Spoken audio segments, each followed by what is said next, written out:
আলাইকুম। High Facebook বন্ধুরা, আপনারা সবাই কেমন আছেন? আপনাদেরকে সুন্দর একটা দৃশ্য দেখার জন্য হাজির হলাম। আমি মোহাম্মদ সাদ্দাম মিয়া। আপনাদেরকে আনন্দ দেওয়ার জন্যই কাজটা করা।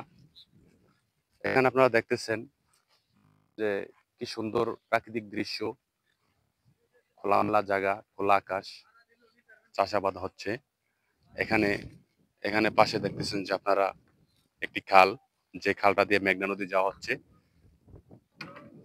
এখান দিয়ে অনেক শত শত বোট যাচ্ছে নদীতে ইলিশ মাছ ধরার জন্য। অনেক কষ্ট সাধনার পরে আমরা ইলিশ মাছটা কিন্তু হাতে পাই, মেঘনা নদীর ইলিশ। আমরা মজা করে খাই। আপনারা সামনে দেখতেছেন যে ওই যে একটি একটি বোট যাচ্ছে, যেটা খালে পানি না থাকার কারণে আপনার ঠেলে নেওয়া হচ্ছে জেলেরা। অনেক কষ্ট করে নিতে আছে। দেখেন, আপনাদের মাঝে তুলে ধরলাম।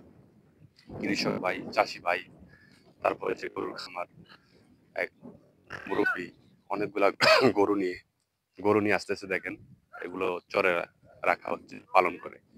গাভী গরু দুধ দেয়। ঠিক আছে, এই যে অনেক সুন্দর, এই যে ভুট্টাকে ঠেলে নেওয়া হচ্ছে, আপনারা দেখতেছেন। মানে চোখ ধারা, মুগ্ধকর পরিবেশ। দেখবার মতো তুলে ধরলে অনেক কিছু ধরা যায়। আপনারা দেখতে পাবেন যে অনেক কিছু,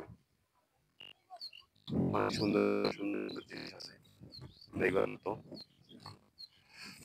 মেঘনা নদী, সামনে মেঘনা নদী। এখান থেকে কত 600 মিটার দূরে হবে ওই যে যেখান দিয়ে যা আবার খাল আছে। নদীর কাছে যেতে হলে আমাদের খাল পাড়ি দিতে হবে, কিন্তু যাওয়ার মতো কোনো ব্যবস্থা নাই।